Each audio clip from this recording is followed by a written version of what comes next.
रमाबाई को डॉक्टर अंबेडकर का दिल छू लेने वाला ऐतिहासिक पत्र।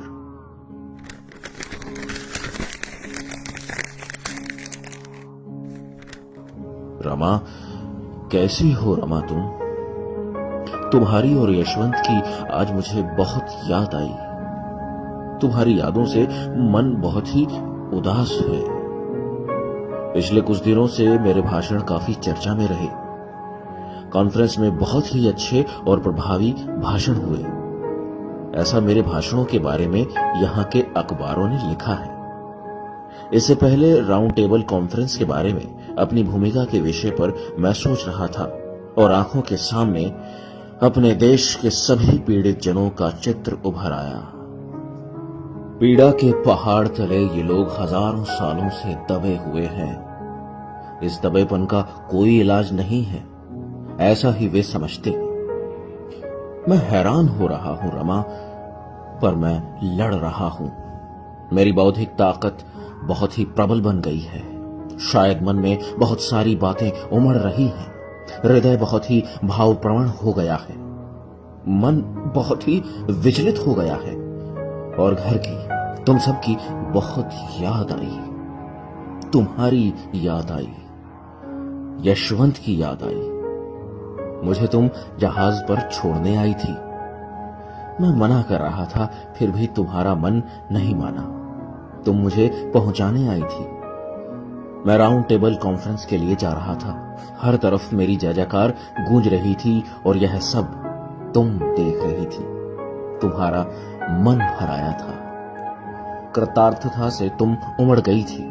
तुम्हारे मुंह से शब्द नहीं निकल रहे थे, परंतु तुम्हारी आंखें, जो शब्दों से बयां नहीं हो पा रहा था, सब बोल रही थी। तुम्हारा मौन शब्दों से भी कहीं ज्यादा मुखर बन गया था। तुम्हारे गले से निकली आवाज तुम्हारे होठों तक आकर टकरा रही थी। होठों से निकले शब्दों की भाषा की बजाय आंखों की आंसुओं की भाषा ही तुम्हारी सहायता के लिए दौड़ कर आए थे। और अब यहां लंदन में इस सुबह बातें मन में उठ रही हैं। दिल कोमल हो गया है। जी में घबराहट सी हो रही है। कैसी हो रमा तुम? हमारा यशवंत कैसा है? मुझे याद करता है वो? उसकी संधिवात की बीमारी कैसी है? उसको संभालो रमा। हमारे 4 बच्चे हमें छोड़कर जा चुके हैं। अब है तो सिर्फ यशवंत ही बचा है। वही तुम्हारे मातृत्व का आधार है। उसे हमें संभालना होगा। यशवंत का ख्याल रखना रमा। यशवंत को खूब पढ़ाना। उसे रात को पढ़ने उठाती रहना। मेरे बाबा मुझे रात को पढ़ने के लिए उठाया करते थे। तब तक वे जगते रहते थे। मुझे यह अनुशासन उन्होंने ही सिखाया। मैं उठकर पढ़ने बैठ जाऊं तब वे सोते थे। पहले पहले मुझे पढ़ाई के लिए रात को उठने पर बहुत ही आलस लगता था। तब पढ़ाई से भी ज्यादा नींद अच्छी लगती थी। आगे चलकर तो जिंदगी भर के लिए नींद से अधिक पढ़ाई ही अहम लगने लगी। इसका सबसे ज्यादा श्रेय मेरे बाबा को जाता है। मेरी पढ़ाई की लौ जलती रहे, इसीलिए मेरे बाबा तेल की तरह जलते रहे थे। उन्होंने रात दिन एक कर दिया, अंधेरे को उजाला बनाया। मेरे बाबा के श्रम के फल अब मिल रहे हैं। बहुत खुशी होती है रमा आज। रमा, यशवंत को भी ऐसी ही पढ़ाई की लगन लगनी चाहिए। किताबों के लिए उसके मन में उत्कट इच्छा जगानी होगी। रमा, अमीरी, ऐश्वर्य, यह चीजें किसी काम की नहीं। तुम अपने इर्द गिर्द देखती ही हो।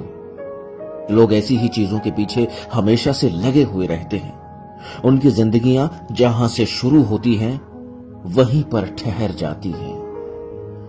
इन लोगों की जिंदगी जगह बदल नहीं पाती।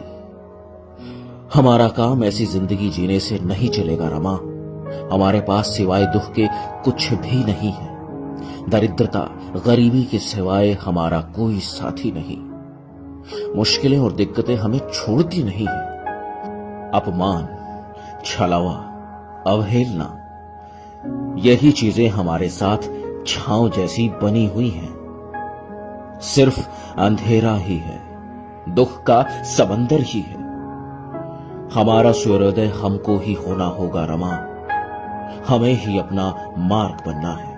उस मार्ग पर दियों की माला भी हमें ही बनानी है।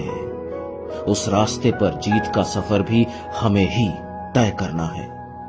हमारी कोई दुनिया नहीं है, अपनी दुनिया हमें ही बनानी होगी। हम ऐसे ही हैं रमा। इसीलिए कहता हूं कि यशवंत को खूब पढ़ाना, उसके कपड़ों के बारे में फिक्रमंद रहना, उसको समझाना बुझाना, यशवंत के मन में ललक पैदा करना।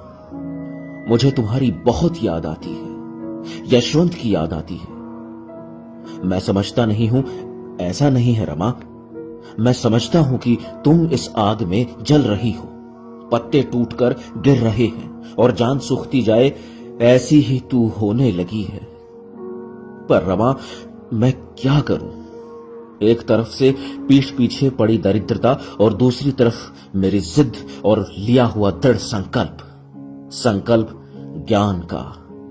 मैं ज्ञान का सागर निकाल रहा हूं। मुझे और किसी का भी ध्यान नहीं है, परंतु यह ताकत जो मुझे मिली है उसमें तुम्हारा भी हिस्सा है। तुम यहां मेरा संसार संभाले बैठी हो, आंसुओं का जल छिड़क कर मेरा मनोबल बढ़ा रही हो। इसलिए मैं बेबाक तरीके से ज्ञान के अथाह सागर को ग्रहण कर पा रहा हूं। सच कहूं रमा, मैं निर्दयी नहीं, परंतु जिद के पंख पसारकर आकाश में उड़ रहा हूं। किसी ने पुकारा तो भी यातनाएं होती हैं। मेरे मन को खरोंच पड़ती है और मेरा गुस्सा भड़कता है। मेरे पास भी हृदय है रमा। मैं तड़पता हूं, पर मैं बंध चुका हूं क्रांति से।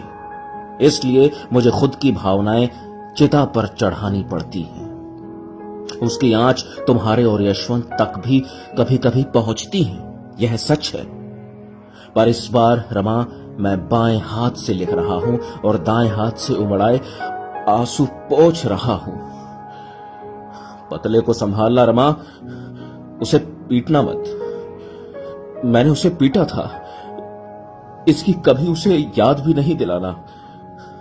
वही तुम्हारे कलेजे का इकलौता टुकड़ा है। इंसान की धार्मिक गुलामी का, आर्थिक और सामाजिक ऊंच नीचता एवं मानसिक गुलामी का पता मुझे ढूंढना है। इंसान के जीवन में ये बातें अड़िग बनकर बैठी हैं। उनको पूरी तरह से जला दफना देना चाहिए। समाज की यादों से और संस्कार से भी यह चीजें खत्म कर देने की जरूरत है। रमा, तुम यह पत्र पढ़ रही हो और तुम्हारी आंखों में आंसू आ गए हैं। गला भर आया है, तुम्हारा दिल थरथरा रहा है, होठ कांप रहे हैं। मन में उमड़े हुए शब्द होठों तलक चलकर भी नहीं आ सकते, इतनी तुम व्याकुल हो गई हो। रमा, तुम मेरी जिंदगी में ना आती तो, तुम मन साथी के रूप में ना मिली होती तो क्या होता? मात्र संसार सुख को ध्येय समझने वाली स्त्री मुझे छोड़ के चली गई होती। आधे पेट रहना, उपला चुनने जाना और गोबर ढूंढकर उसका उपला थापना या उपला थापने के काम पर जाना किसे पसंद होगा? चूल्हे के लिए ईंधन जुटाकर लाना मुंबई में कौन पसंद करेगा? घर के चीथड़े हुए कपड़ों को सीते रहना। इतना ही नहीं, एक माचिस में पूरा माह निकालना है। इतने ही तेल में और अनाज नमक से महीने भर का काम चलाना है। मेरा ऐसा कहना, गरीबी के ये आदेश तुम्हें मीठे नहीं लगते तो मेरा मन टुकड़े टुकड़े हो गया होता। मेरी जिद में दरारें पड़ गई होती, मुझे ज्वार आ जाता और उसी समय तुरंत भाटा भी आ जाता। मेरे सपनों का खेल पूरी तरह से तहस नहस हो जाता। रमा, मेरे जीवन के सब सुर ही बेसुरे बन जाते, सब कुछ तोड़ मरोड़ के ही रह जाता, सब दुखमय हो जाता। मैं शायद बौना पौधा ही बना रहता।